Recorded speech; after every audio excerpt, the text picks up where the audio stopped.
Et on va passer assez vite à travers chapitre 7 et 8. De la Comme j'ai Genèse. dit au début de la Genèse. Oui. Mais c'est le 7e chapitre dans la Bible. Oui. Oui. Quand tu y penses. OK, de la Genèse. Et semaine dernière, on a juste débuté d'en parler. J'ai prié le Seigneur juste de nous parler, puis nous parler des choses. Je parlais de la sévérité de ça. Comment c'est assez extrême que Dieu tue tout le monde à cause du péché. Au moins, c'est ça que le monde ressent. Puis les premières fois que je l'ai lu, je ressentais ça. Et c'est comme si le Seigneur me parlait, c'est que peut-être moi, je vois pas la destruction du péché, à quel point que le péché est grave. Pas dans le sens d'être plus coupable, parce que il nous manque tout le monde, mais on voit pas, c'est souvent, que ce soit l'enfer, que ce soit c'est juste, il y a un peu une partie humaine qui dit, il me semble que c'est beaucoup. Et qu'est-ce que ça dit? C'est comme s'il y a une perspective qui vient de lui, et peut-être on devrait le voir de sa façon. Et que naturellement, des choses sont aussi hautes que le ciel et de la terre, c'est son compréhension, puis aussi ses vérités. Donc, c'est ça qu'on a parlé la semaine dernière. Et, mais c'est quelque chose qu'il faut peut-être penser des fois, qu'on trouve que Dieu est trop sévère, qu'on n'est pas en train de regarder, à quel point que le péché détruit. Oui. Et qu'est-ce qu'il est en train de détruire? En même temps, je peux pas pointer le doigt pour quelqu'un d'autre, parce que nous sommes tous, on a tous péché. On a tous. Et la sévérité de le péché aussi est montrée par Jésus sur la croix. Combien que ça coûtait pour le régler. Donc, c'est ça. Grande révélation là. Y a-t-il un commentaire sur ça ou on peut continuer? Donc, c'est ça qu'on a parlé la semaine dernière. Donc,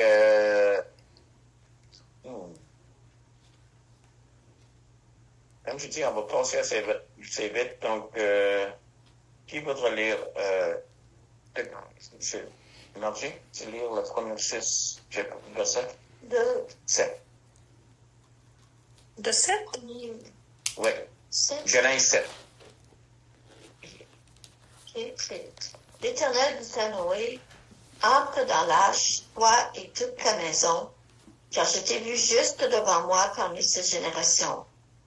Tu prendras auprès de toi 7 couples de tous les animaux purs, le mâle et sa femelle, une paire des animaux qui ne sont pas purs, le mâle et sa femelle, 7 couples aussi des oiseaux du ciel, mâles et femelles, afin de conserver leur race en vie sur la face de toute la terre.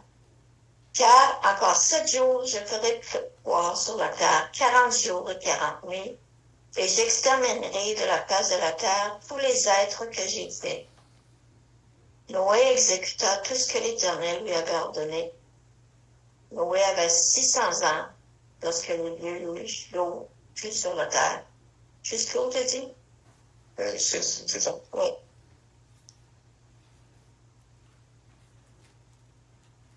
OK. Donc, Seigneur, encore, aide-nous à voir des choses que tu veux parler à ton Église. Et tu veux nous parler. Saint-Esprit, aide-moi à juste communiquer. Merci pour l'arche, Seigneur. Merci que tu as décidé de nous garder, Seigneur. De faire une place pour le salut de la race humaine. Alléluia. Guide-nous ce soir. Amen. Amen. Y a-t-il des choses qui t'ont frappé juste à ces versets-là en partant? Moi, ce qui me frappe, c'est qu'il a pris des animaux purs et impurs. C'est ça. Dans l'arche. Ah. Donc, ça, c'est une chose que j'allais souligner. Et pourquoi? Ça fait penser au salut pour les Juifs et pour les non-Juifs. Oui. Mais ça me fait penser à ça, là. Pourquoi 7 couples des animaux purs et seulement un couple des animaux impurs? Je ne sais bien pas. Glenn, Linda, as-tu une idée? Aucune idée. OK. Regardez chapitre 8, 20. Et Linda, veux-tu le lire? 8, 20. Ouais. Ça dit... Ah. Noé bâtit un autel à l'Éternel. Il prit de toutes les bêtes pures et de tous les oiseaux purs. Il offrit des holocaustes sur l'autel. Ah, c'est parce qu'on avait besoin. C'est ça. Donc, tu peux imaginer si après tout ça, il prend les deux seuls. Oui. Donc, c'est pour ça qu'il dit 7. Donc, parce que c'était des animaux purs. Et ça se peut même pendant qu'il était... Parce que ils sont là. Si on remarque que verset 13... Non, on le veut? Non, c'est... OK, quel âge avait Noé quand il est rentré? 600 ans. C'est ça. Puis regarde 8-13.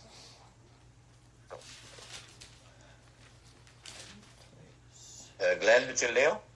8-13. L'an 601, le premier mois, le premier jour du mois, les eaux avaient séché sur la terre. Noé ôta la couverture de l'arche, il regarda, et voici, la surface de la terre avait séché. Amen. Donc, quel âge qu'il avait? On ne sait pas. À ce moment-là? Ah, l'an 600, le deuxième mois. Le déluge commence. Autrement, c'est... Il y avait presque Ouais. C'est exactement un an. Il y a 10 mois qui sont là, qui sont dans le déluge, seulement ils se reposent. Et après ça, il y a un autre 2 mois qui attendent de sortir de là. OK? Donc, tout ça, c'est dans les traductions qui sont plus modernes, ils parlent des mois. OK? Donc, ils sortent. Mais là, Noé a 601. Et quand il dit dans le 601e, c'est le 601e année de Noé. OK? Donc, ils sont là pendant un an. Donc, moi, je pense que probablement, ça se peut qu'ils ont encore d'autres sacrifices aussi. À part, autrement, il y en avait 7 de tous les animaux purs. On sait que ça a été établi depuis Abel, qui offrait des sacrifices. Donc, probablement, il y a offert quelques-uns. Mais, d'accord. Je suis toujours frappé par des choses drôles et des autres. S'il a pris les deux seuls animaux purs, on va les offrir, après les sauver, on va les offrir en sacrifice. Mais en tout cas, oui. Moi, si je pose la question, mais je ne me rappelle pas de la réponse. Qu'est-ce qu'ils ont mangé durant le an? Noé et sa famille. Est-ce qu'il ne fait pas ces animaux purs-là? Ben oui. La chose est, je pense, OK? Voici qu'est-ce que je pense, parce que ça ne me parle pas. Mais c'est Dieu qui planifie ça. Et il y a de la place pour tous les animaux. Oui. Et non seulement qu'est-ce que eux autres mangeaient, mais qu'est-ce que les animaux mangeaient. Donc, il y avait un certain que Dieu a pourvu pour ça. Autrement, il a donné une place et probablement il y avait de la nourriture pour tout le monde. Ils ont gardé. Dieu, certainement, il a pas pris, il a fait, tout, j'ai oublié la nourriture. Donc, et naturellement, Dieu était là, parce que les carnivores, ils n'ont pas mangé, justement, les autres animaux. Non. Et donc, Dieu avait sa main sur tout ça. Un des problèmes qu'on a, et je ne voulais pas rentrer trop dans les côtés scientifiques, mais les choses avec ça, il y a des gens qui disent, mais il n'y a pas, même les dimensions, il n'y a pas assez de place et toutes les autres choses. On ne sait pas encore, on ne sait pas non plus comment ça marchait. Ça se peut-tu, il y en avait de chaque espèce d'animaux.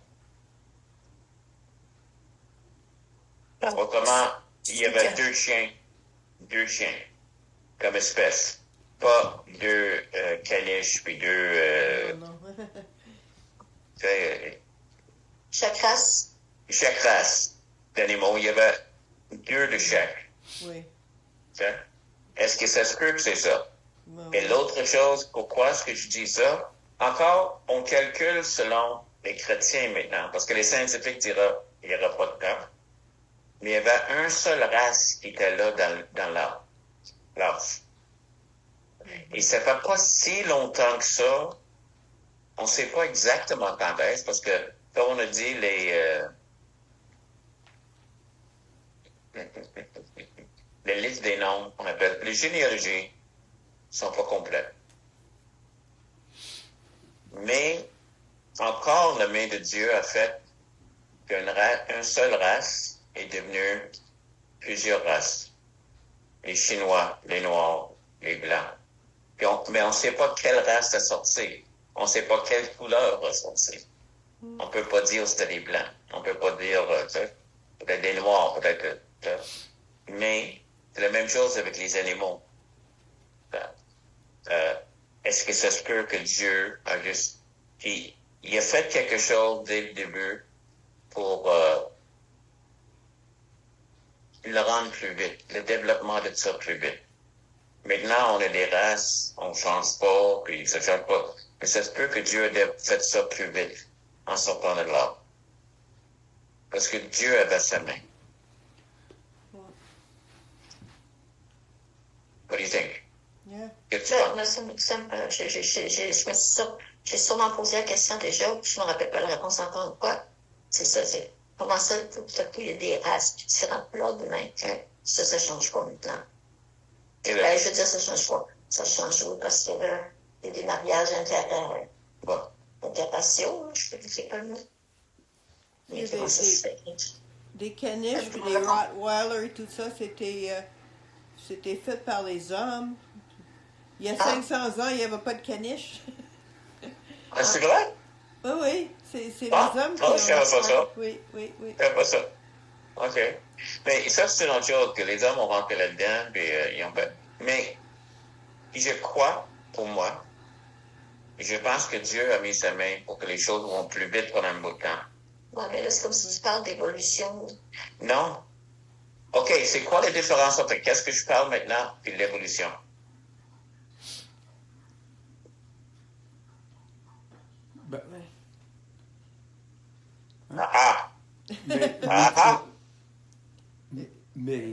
C'est le microévolution, c'est simplement on a fait une évolution dedans d'une race.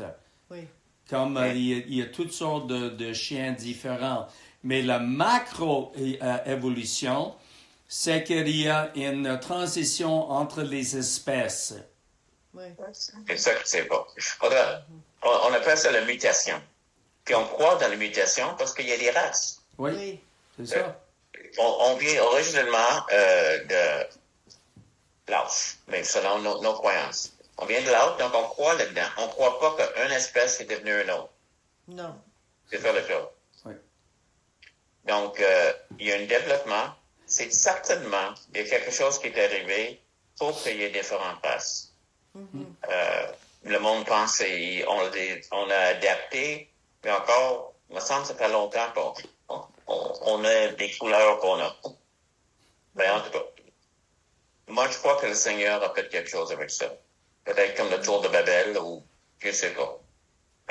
J'ai pas mentionné ça dans le Bible, mais je crois aussi que les animaux étaient aussi peut-être moins,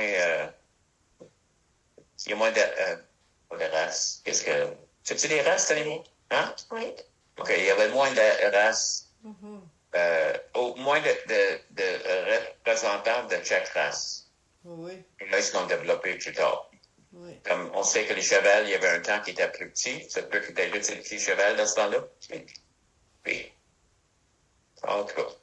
Donc, c'est certain que Dieu n'était pas pris au dépourvu. Il était prêt.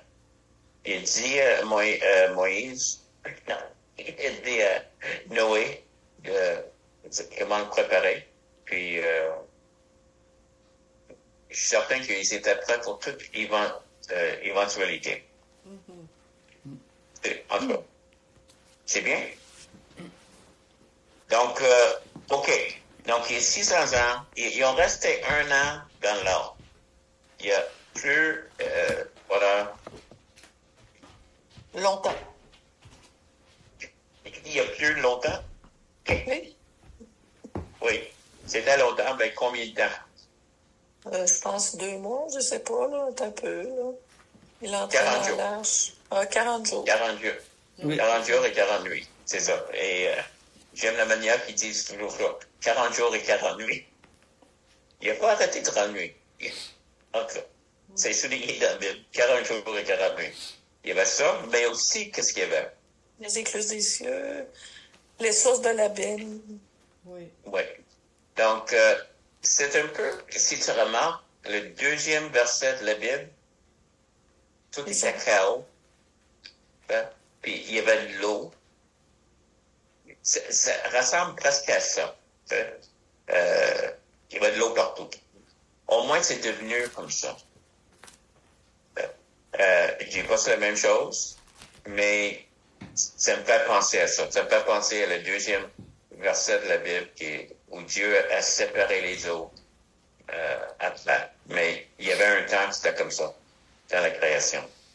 Et donc, on a toutes ces choses-là qui sont en train d'arriver. Est-ce que c'était local ou universel? Universel. Pourquoi? Parce qu'il y a des seashells, des coquilles, Fossiles. des fossiles, des coquilles sur le mont Everest. Oui. D'accord. Et c'est ça que... Et selon la Bible, si la Bible est vraie, qu'est-ce que ça dit? Ça a été jusqu'où, les eaux? Sur toute la terre. Non, oui, mais la chose que le monde est en train de dire, souvent un argument, c'était juste local. C'était la terre qu'ils connaissaient eux. Oui. Mais jusqu'où? C'est écrit dans ce 10, 7 jours après, les eaux du déluge furent sur la terre. Sur la terre, oui. Mais ils disent que ça, c'est juste la terre connue. Hein? Mais je savais que mon dos, je ne l'ai pas noté. OK. Sorry. C'est 22 pieds au-dessus de le plus haut des montagnes. Si c'est 22 pieds par-dessus le plus haut des montagnes, c'est certain que c'est global. Où est-ce que tu prends ça, 22 pieds? Dans la traduction anglaise. C'est écrit dans la Bible, tu dis? Oui, c'est écrit dans la Bible. Pour ça que j'aurais dû le noter. Oh oui. Chapitre 7, verset 20. C'est quoi? Les eaux s'élevèrent de 15 coudées au-dessus des montagnes qui furent couvertes.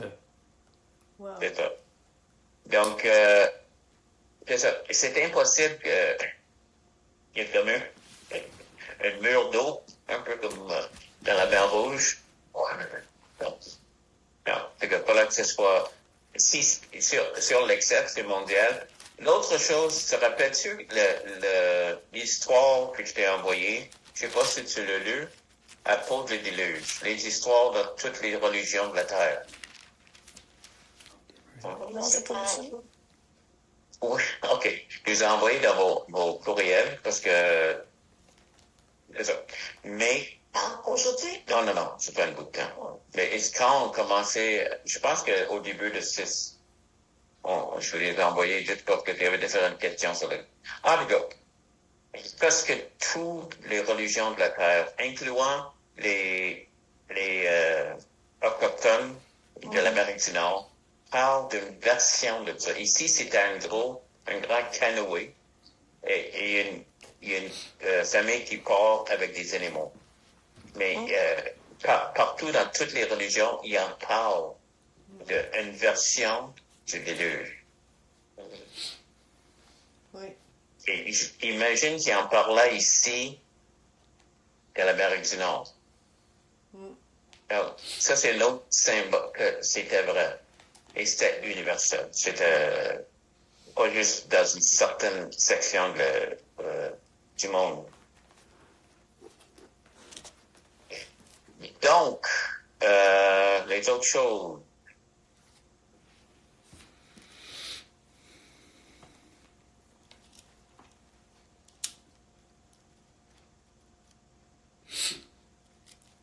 OK.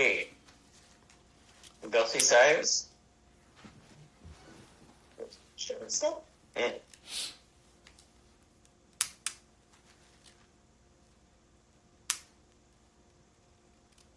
Ah, c'est ça. Je voulais juste souligner. Donc, peux-tu encore lire, Denise, verset 16? Il en entra mâle et femelle de toute chair, comme Dieu l'avait ordonné à Noé. Puis l'Éternel ferma la porte sur lui. Qu'est-ce qui est intéressant, c'est que de plus en plus, le monde est en train de parler. Donc, il dit, il en entra mâle et femelle de toute chair, comme Dieu. Ici, c'est Dieu Elohim. Dieu avait ordonné.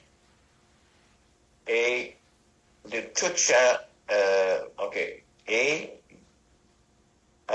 ordonné. Puis l'Éternel, ici c'est Yahvé. C'est comme si, puis beaucoup dans les études, puis même quelqu'un qu'on a écouté enseigner la Bible, paraît que quand Elohim est utilisé, c'est beaucoup le Seigneur, c'est beaucoup, le mot est quelqu'un qui est décisif, quelqu'un qui donne les commandes. Et Yahweh, c'est plus le Père. C'est plus le cœur quand il est en train d'être utilisé. Autrement, Dieu a protégé la famille. Il n'a pas fait ça pour que les autres meurent, mais afin que la famille soit protégée en dedans. Puis il a mis sa main, puis c'est lui qui a fermé la porte. Ça, c'est une autre chose de dire, c'est que souvent c'est comme le monde dit que tu veux que le monde va à l'enfer ou tu envoies le monde à l'enfer. Non, c'est Dieu qui prend une décision. Il a aussi pris une décision que nous autres, on n'irait pas parce qu'on est sauvés. Mais c'est pas contre. C'est pas ça que Dieu est en train de faire ça pour le salut. Pour sauver. Et je voulais juste souligner ça, c'est l'idée de Elohim et l'idée de Yahvé. Ils sont en train d'agir ici. Et on voit peut-être une des raisons qu'il y a on sait, les différents noms de Dieu dans l'Ancien Testament. Tu l'as déjà vu? Oui, je ne sais pas par cœur. Jéhovah Nissan, Jéhovah Nissan, Jéhovah Jireh, tout ça. Oui. Chacun c'est un aspect différent de qui est Dieu. Oui. Mais Yahweh et Elohim aussi. C'est que Elohim, tout le monde sait que c'est pluriel et ça parle de Trinité. Mais Yahweh aussi, c'est plus, selon qu'est-ce que j'ai écouté, j'ai pas fait l'étude moi-même, mais selon qu'est-ce que j'ai écouté, ces personnes m'ont enseigné, c'est plus le Père en action. Moins sévère, ou peut-être moins, en même temps, c'est les deux sont le Père. Donc, c'est des aspects de qui est Dieu. Et, comme j'ai dit souvent, on regarde l'Ancien Testament et on voit souvent Dieu Elohim, qui est saint. Et pendant que l'Ancien Testament, ceux qui écrivent l'Ancien Testament voient quelqu'un qui est dans la colère, rempli de miséricorde.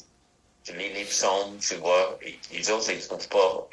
Ils voient l'autre côté. Ils voient vraiment le Père, Yahweh, ils voient.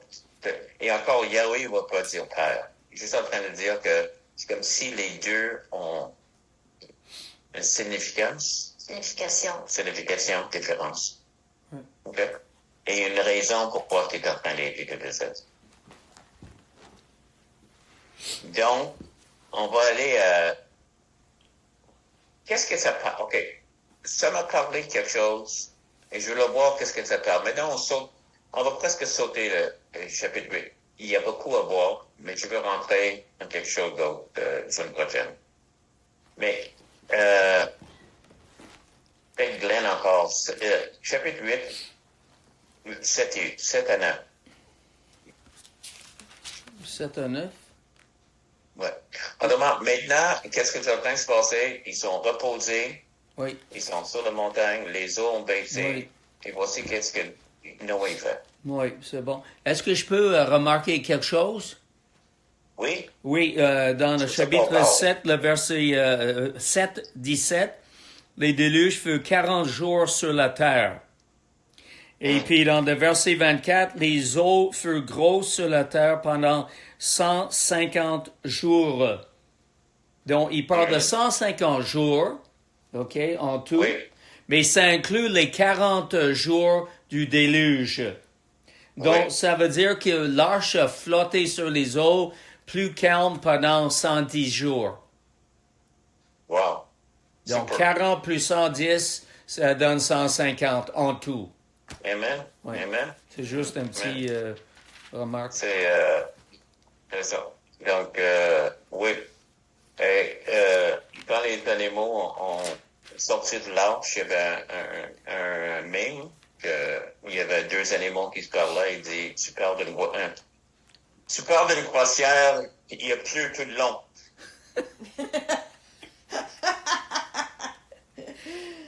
Non, mais il est plus pendant 40 jours et 40 nuits.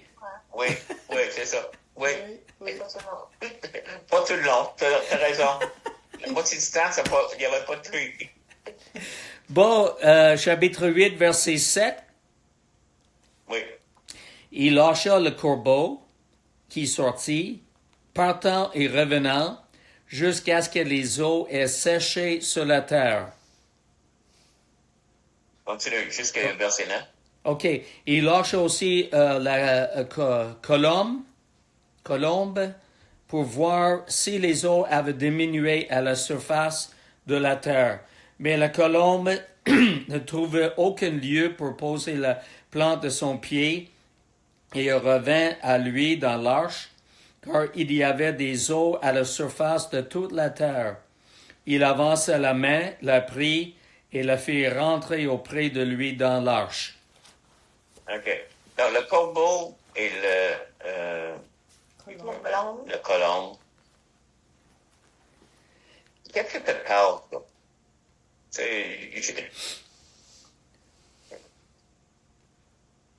C'est quoi l'image qui te parle de quoi? Ça parle de quelle sorte de... Et la colombe parle de paix, de beauté.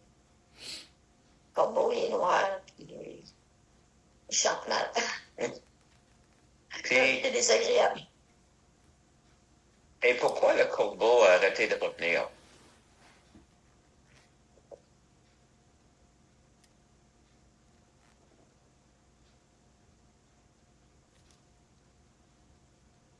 Ben, jusqu'à ce que les eaux aient séché sur la terre. Donc, il a sûrement trouvé un lieu sèche. Oui, ben pourquoi le colombe revenait tout le temps? Moi, le corbeau est carrion. Il va s'atterrir sur un corps mort. Oh. Il y a probablement quelques corps qui peuvent être... Et c'est juste l'idée de Saint-Esprit et l'homme. OK? Et le colombe, c'est le Saint-Esprit. Et c'est pour ça qu'on a besoin de sauver. Parce qu'il ne peut pas atterrir devant Dieu. Je ne veux pas être trop spirituel et trop imagé. Mais c'est ça que ça me parle. C'est que quand on est dans le monde, on est prêt à atterrir devant Dieu. Ça ne dérange pas. moi, je rappelle qu'on péchait, on faisait des choses de péché, tout ça. Même on se vantait, souvent. Combien que j'ai bu, combien que ça, puis des gars qui, avec les filles, puis combien j'ai... on ne se vante pas de tous les péchés, parce qu'il y a une certaine que même le monde n'acceptera pas, mais on a atterri bien des places. Et le Saint-Esprit a dit, avant que je puisse atterrir ici, il faut que je fasse quelque chose. Il faut que je te tue et que tu sois né de nouveau. Parce que toi, il n'y a pas de place. Et je ne suis pas prêt non plus à faire un compromis de venir et m'atterrir ici. Il faut que ce soit propre. Et je ne peux même pas le faire toi-même. On voit ça que dans l'étude de Galate, c'est que l'homme ne peut pas se nettoyer lui-même. Il faut que l'Esprit vienne. Il faut que ce soit vraiment l'œuvre de Dieu. Ici, c'est l'œuvre de Dieu. Et éventuellement, c'est sèche. Et il y a des arbres, il y a d'autres choses. Et éventuellement, la colonne s'en va. Puis, ils se mettent dans la vie, les choses qui sont vivantes. C'est ça que je vois. Je ne peux pas dire, voici une étude de la Bible, mais c'est ça que je ressens. Et je ressens que ça parle aussi de l'esprit que c'est un cadeau qu'on a. Il est un cadeau qu'on a, parce que des fois, je parle de l'esprit, c'est comme si c'était la terre. Et il est un cadeau, puis il atterrit sur nous. Nous sommes en train de parler en langue, nous sommes en train de faire des choses. Parce que Jésus nous a nettoyés, nous a rendus, et on n'est plus qui on était. Il ne pourra pas atteindre le temps. Et des fois, on trouve, peut-être qu'on n'a pas changé tant que ça, mais tu seras surpris. Parce que celui qui est en train d'atterrir sur nous, atterrira pas juste n'importe où. Parce que vous êtes des fils et des filles de Dieu. Amen? Amen. J'aime que ça finisse en disant que Dieu ne va pas, 21, 22, il ne va plus jamais faire ça. Jamais à cause de l'homme. Il dit à cause de l'homme, il ne va pas détruire. Il y aura de semences et récolte, on aura froid et chaud, été, hiver, jour et nuit, autant que la terre demeure. Alléluia. Donc, Amen. Amen. Donc, peut-être, Denis, je peux se prier avec ça, puis je demander au Seigneur de faire quelque chose avec tout ça. Oui. Seigneur, merci pour les trésors de ta parole, Seigneur. Les choses que tu nous montres. Je te prie, Père éternel, que on puisse méditer le tout, Seigneur, puis Oui. que ça nous aide, Seigneur, à nous ancrer encore toujours plus auprès de toi. Je te remercie, Seigneur, pour ce temps qu'on a eu ensemble. Je te prie de bénir le restant de la semaine pour chacun. Amen. De nous guider, Seigneur. On te fait confiance, on te remet, Seigneur, chaque jour dans tes mains. Puis merci parce que tu prends soin, Seigneur. Merci pour tes bontés encore et toujours. Merci, Seigneur, parce que tu veilles et tu ne te relâches pas. Amen. Amen.